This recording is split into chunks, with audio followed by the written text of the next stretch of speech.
Okay, this is Ringwalk Media in association with Well Ice Therapy and Steel Hub Management. Mr. Kalle Sauerland, fight week and a really good one ahead. Cracker, innit? Cracker. Bloody cold though. It's cold in here, isn't it? We're saving on we're spending all the money on the boxing, so we're saving on the heating. Now, it's two really interesting storylines. Very different ones. But yeah,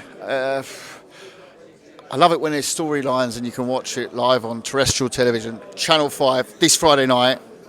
Tune in. Shameless plug. Well, let's talk about those storylines. I'm trying to sell pay-per-views. I'm saying watch it. It's free. It's free, people. Right? Got to save that money for Christmas. You're almost like Santa Claus, aren't you? Of course. And the Grinch all in one. By the way, we're announcing a pay-per-view Christmas Eve, $49.99. Not sure what it is yet, but buy it here. That's the Grinch. Well, listen, Chloe Watson, obviously we've been part of a career for a long time. She's finally got the opportunities that she wanted, a European title fight, and it's going to be a great fight. Yeah. I mean, she wanted it a long time, but at the same time, I think it's just the right time. I mean, it's still early in the career, but those opportunities, when they come, and you've got... Don't look at the amount of fights. Look at the type of fight she's had. Yeah, I can't think of any touches, maybe the first couple, but she hasn't had any real touches, has she? So, this has matched her hard. Ricky's done a great job in the gym, and the whole team has with her. And now's the time, that opportunity to become the first ever British flyweight European champion. Fantastic, and you just feel that in front of a free-to-air audience live on Channel 5, you will, millions of viewers, great. You can't lose. You really can't lose. And it's just a lovely story. And then you go into the other part of the main event and you look at Nathan and you're thinking, I know he's only 27, but this has got to work now, yeah? This has got to work now. It's a dangerous line we're treading from being a contender and being out in the cold. And people say, well, Mironet's, he's come off a good win. It's probably not the fight you would normally give a heavyweight who's just had that terrible story with Wardley, where he's, winning that fight convincingly after round 1, round 2, he just takes one. Big mistakes made. I've addressed it on the stage as well, and he's young, he's 27, but now it's not just about winning on Friday, unfortunately. It's not just about grinding out some hold and slug, inside horrible heavyweight fight, which unfortunately with heavyweights you often see. No, we need a performance. We've got lots of eyeballs on us Friday night.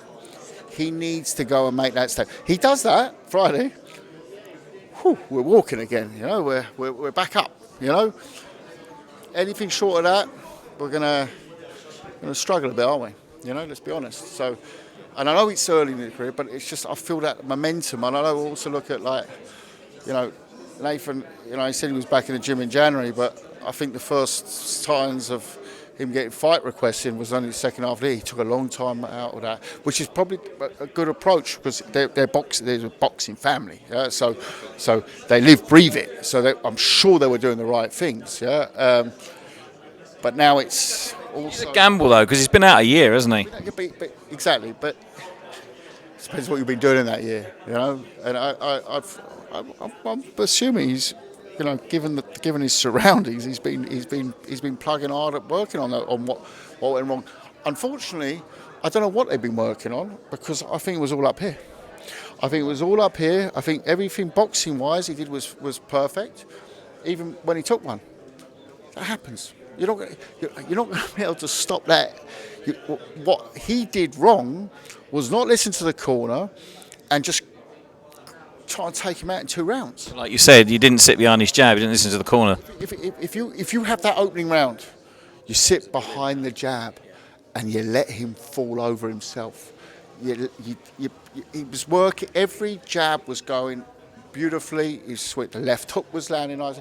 but he didn't even need to go that far. You know, it's just prod, move, punch, pull, move, and he went on the ropes. You know, and he took one. And Wardley, very good British champion, very good puncher, heavyweight.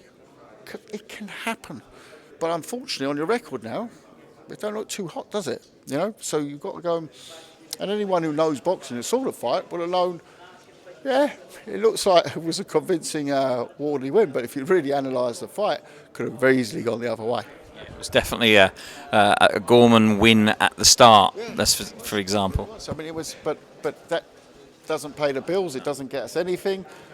The only thing that we can take from it is we know he's not lost at that level. That's the only thing we know. Well, we just had a little chat with Isaac Lowe. He was singing your praises. He's eternally grateful for you guys getting him on. It's only a 6-rounder. I told my brother, I'm ruthless. I would have dropped it. I said, "What we're doing in the new year, that's it, right? You can have an advance for Christmas, but we're doing it in the new year." But no, Lisa and Isaac, they have a very special relationship. Not sure what that is, but no, he's joking. It's always great to. We go back quite a few years, and you know, he's one of those guys you like on your show because he brings a spice to it, you know, and. Yeah, he's a quality boxer because people don't realise he's only lost to 2 world-class level boxers. That Lee McGregor fight, that had me going. It's like, and the feedback we got of that fight was terrific. You know, it was like, yeah, that's a proper fight, proper fight, dust up, and you know, we'll see that fight still, and yeah, it's boxing, isn't it? Sometimes you make the fights, and unfortunately, something happens. But at the same time, anything Isaac Lowe does, you know he's a very tough operator. And him against Lee McGregor was a cracking fight. And he's actually fought for every belt, hasn't he? I think he has. He just told me that. Yeah. I didn't know. And he's actually, when you think about it, he's a young man. Me now with he's actually fought for every belt. Yes, yeah. I think the first time I saw him was out in Denmark against Dennis Sauerland. Yeah, it must be 7 years ago now, 8 years ago, maybe even longer. I can remember, yeah. Now listen, Saudi is calling, and you've got a very, very good world champion on there. And I think Eddie and Frank are a little bit naughty not mentioning you in the two promoters working together because there's 3. Yeah, I mean, look, no, let them. I'm fine with sitting in the line. But it's great. It's a great fight for Lyndon. It's a great fight for Lyndon. It's a great fight because, you know, it's obviously a big show, big money, you know, for him. You know, you're a professional boxer. You're there to earn money. But I also think that him and Pat quite fancy the fight. They would have seen we were up in Manchester with Bivol when he was boxing on the EUBANK card in lockdown. EUBANK was on the lockdown card, and seen Bivol. He looks quite ordinary. He's got those very special. He's a very special fighter, Bivol. But a special fighter's also got to switch it on. And a special fighter, when they're looking at big fight like the Baturbiev fight, you know where the eyes on the prize are, you know. And the difference is, I feel that, you know, Craig really pushed him that night, but Craig's more of an awkward boxer, and Lyndon can finish big. Although I'll tell you what, he put us through it last time, didn't he? He did. He bloody did. Yeah. Yeah, he boxes like that in the first half. It's not going to be a good night for us. He's got to come out early, which he tells me every time he's going to do. But he tells everybody that. I know, but I do think, though, joking aside, I do think that the fact that it's Bivol helps because he's going to know, right, I've got to turn up early because his chances, like Craig did in the fight as well, Craig Richards, he started early, and Bivol. It took him 6 rounds to get going, so this is good. You know, I'll leave it to Pat to work out the game plan. But if I was his trainer, I'd be like, "No, mate, we are going in. We've got to be a bit quicker. Start before the bell goes." Yeah. So, you know, whatever they have to do, whether we bring in an opponent and, you know, we do 1 round in the locker room or something. So that's the second round when he walks into the ring. I don't know. We're gonna have to come up with something. But I'm hoping that those 5 letters, Bivol, gets in early. But yeah, I don't agree with a lot of people say it'll be the biggest surprise, it'll be the biggest upset. That's rubbish as well. I think you know there have been a lot bigger upsets in this sport. I think the biggest upset would be Parker and Wilder. Parker's got a chance with that, and everyone's writing him off, but he can bang. He's former world champion, you know, a legit world champ. I don't know. I mean, I don't, you know. No, I don't, you know. I'm getting ripped because I fancy Parker for that. Yeah, you know what? Funny enough, I've got to say, they're saying, again, what's dangerous at that level is when they've agreed to another fight afterwards. You know, that's dangerous. Eyes off the prize, especially Wilder. I think Joshua. I think he's sort of been there with those fights made already. You know, I think he'll be all right. But I think that Parker, yeah, it's a good fight. It's a good bet, that. Yeah. Now listen, can't let you go without talking about the obvious that you probably don't want to talk about, but it's going to happen. Your mate Eddie said it's down to the wire. It's got to be signed this week, or he's going to look elsewhere. Mr. Eubank is holding things up. Tell us from your perspective what the situation is. You know, I think you see from the social media back and forth between Junior and Conor Benn that there's. It's obvious they want the fight. They want the fight, yeah, but it's on what terms and you know stuff like that. You know, and you know, so we're not there. If we would have been there, we would have been having a press conference. We would have had a press conference. We would have, you know, put out a press release. You know, Eddie would have put out 400 tweets on it. You know, so, but we're not there, or else. You know, I'm stating the obvious here, aren't I? But we are talking. Seems like everyone wants the fight, but at the same time, it's not made. What more can I say? At the same time, it's still the proposed date, which is there's some truth in that date, Tottenham Hotspur Stadium.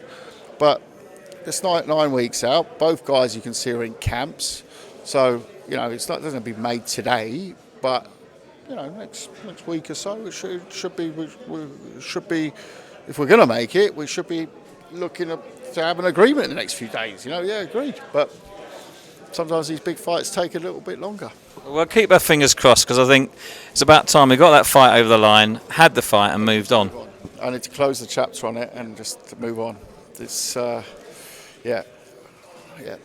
Now listen, it might be shrink time for me because like that fight is like something that haunts someone. well, listen.